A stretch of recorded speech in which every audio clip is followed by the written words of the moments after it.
Hello and hi everyone. So right up, oh Jesus fucking Christ. No, my mic, I hit it with my face. I didn't actually hit it with my face, I hit it with my fist. It's everywhere, this is a disaster. This probably sounds terrible too.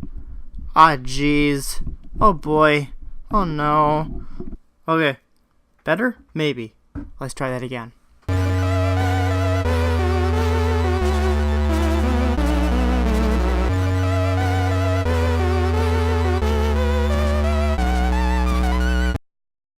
Now, are you sick and tired of games released at a full retail price that are sold unfinished, broken, purposely missing half of its content, husks of games existing for the sole purpose of a new release, heartless, lifeless titles with a slapped-on premium AAA status?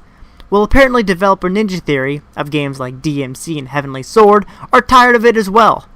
Welcome to HellBlade: Senua's Sacrifice, showing the world that games don't have to be premium AAA, filled with microtransactions, sleazy season passes, loot boxes, and have to be backed by executives. That games with indie level prices can have the same production value as any AAA. These developers have created a hybrid of the two, and what Ninja Theory call an independent AAA. This interactive visual novel of an experience that has more heart than a Cronenberg Time Lord tackles the extremely tough and delicate subject of mental health through its protagonist. You are flung into a nightmarish hellscape, seeping with Norse and Celtic mythology. Think of like the new God of War and Dante's Inferno. Now think if they had a baby. Maybe throw in a little bit of that grotesqueness you might find in Bloodborne, and that'd pretty much be this game. You play as Senua, and like I mentioned before, is suffering from extreme psychosis.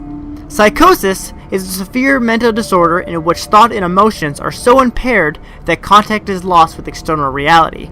This plays a key role in game, which includes her hallucinations, delusions, visions, and voices.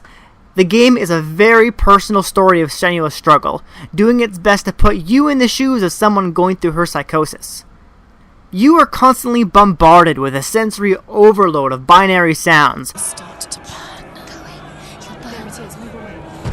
blurred visuals, claustrophobic camera angles, changing of the perception of reality, blurring the lines between the mythical and Senua's inner madness. And they also spoil the upcoming Thor movie. The Northmen say that at Ragnarok, the gods will face a ship full of their foes, which Loki has steered to Asgard. Jeez. Oh, sorry, where was I? Oh yeah, the game dives you headfirst into the inner mind of Senua. Everything is ambiguous, reality is in constant question, voices bicker and are constantly making you question your own decision making, putting you down, bringing you up, giving you so much crucial life-saving information, but also just as much of it is contradictory and detrimental to your survival. To add to the immersion and the very personal experience, HellBlade was recorded with binaural audio, which means playing this with headphones is an absolute must, as each sound and voice will play in different ears, which really gives you the impression of hearing voices. There is no hand-holding in this game, nada, none, zipoli, no HUD, no tutorial, no single-player microtransactions. I know that last one seemed ridiculous, but that's kind of the point, isn't it? Senua, with the head of her recently deceased boyfriend, travel down into the Celtic version of hell, battling and killing gods along her way down to confront Hela, the Norse god of the transition to the underworld, and hopes that she can bring him back. The gameplay has been broken up into two different sections, the combat and the puzzles. The combat has had some mixed reception, some faulting it for its bare bones mechanics, but I couldn't be happier with it. You don't get the same easy-flowing mechanics you would in a Soulsborne game, but it isn't meant to be like that. The combat feels more personal, with Senua's adrenaline-pumping cries filling the air with the game's gorgeous musical score. It's all just so intense. The fighting feels like its own puzzle, with each enemy type you need to bounce around and exploit its specific weaknesses. And unfortunately for Senua, the many voices she hears are her only form of awareness in combat. The voices, as always, are constantly bickering, but amongst the chatter, one of the voices wants to help you, and will go off like a spider sense to warn you when danger sneaks up. Focusing through the chatter is your key to surviving every encounter. The whole game makes you feel uncomfortable, and the combat shouldn't be any different. Enemies rush you, attack you from your many blind spots, and tension is always high because at the beginning of the story, it lets you know that this game includes permadeath. Die too many times, and your save file is erased forever. Now, I know this turned off a lot of people to the game, but my god did the challenge not excite me to my very core. This permadeath means any combat section has the stakes raised to the highest degree. With many games, the best way to learn is to fight, die, repeat. Kinda like that Tom Cruise movie. But you learn from those mistakes, and that's how you get better.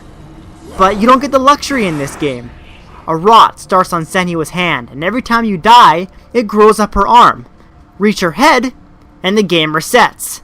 Goodbye, save file.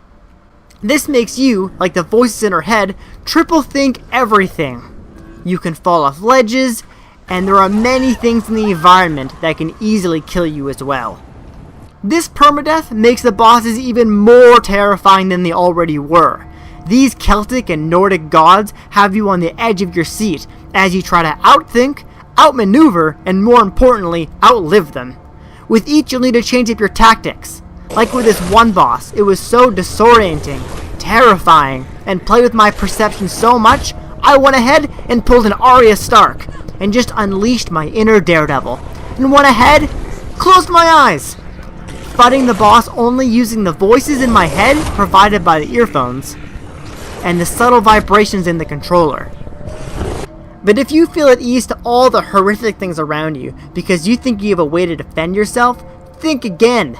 The game hosts a plethora of terrifying obstacles and monsters that no weapon will help you with, whether that means being super stealthy or running for dear life. The game does its part to never let up and always keep you on edge. The second part of the gameplay are the puzzles. There are a variety, ranging from lining up realities to making sure you stay in the light so you aren't horrifically torn apart by a beast that lurks in the night.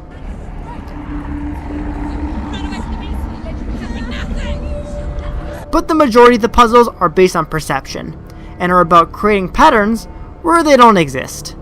Finding a shape on a locked door, you need to find that shape in the environment. And this isn't the funnest thing in the world. And a lot of the time, I just held down the solve it button until Senua came across it. With things looking more like the shape than the actual solution itself, it was often more repetitive and frustrating than satisfying. But again, these things go hand in hand with the theme of the game, as a symptom of psychosis is seeing patterns in everything that anyone else would just see as a coincidence. The game is every bit as beautiful as it is madness-inducing nightmare fuel. Environments are gorgeous when they want to be, and all the many details made the world even more terrifying. Certain sections had live-action actors with Senua, again making it feel very disorienting amongst the computer-generated backgrounds. It was a fun way of bringing the two different styles together, and I very much enjoyed it. The music fits right with the theme, and like I said, kinda sounds like God of War and Bloodborne mixed up. The music can add to every terrifying, creepy, and unsettling moment. Whereas the combat music made my adrenaline pump and gave me the courage to fight the fear of the permadeath and come out swinging.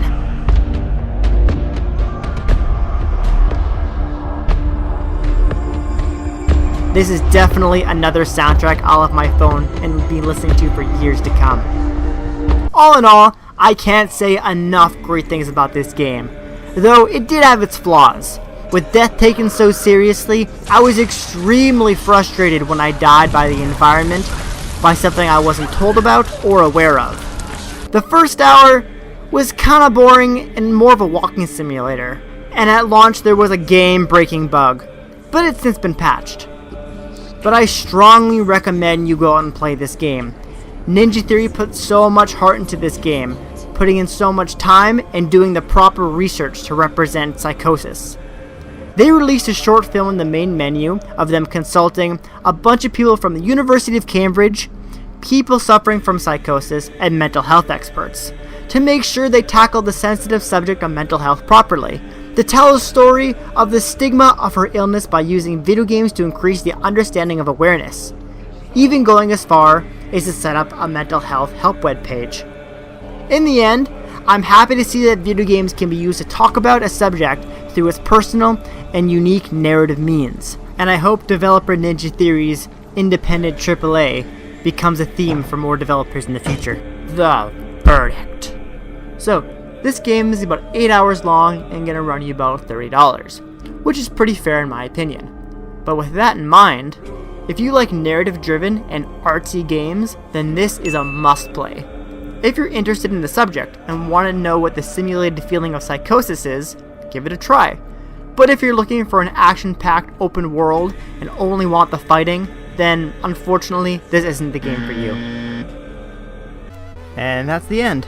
Thanks for watching my video, everyone. I really appreciate it. And if you liked what you saw, I have other videos you may like. Just saying. And I'll also be putting the mental health help webpage in the description, just in case you want to check it out, increase your awareness, or if you do need help. Again, thanks everyone, and I'll see you in the next one.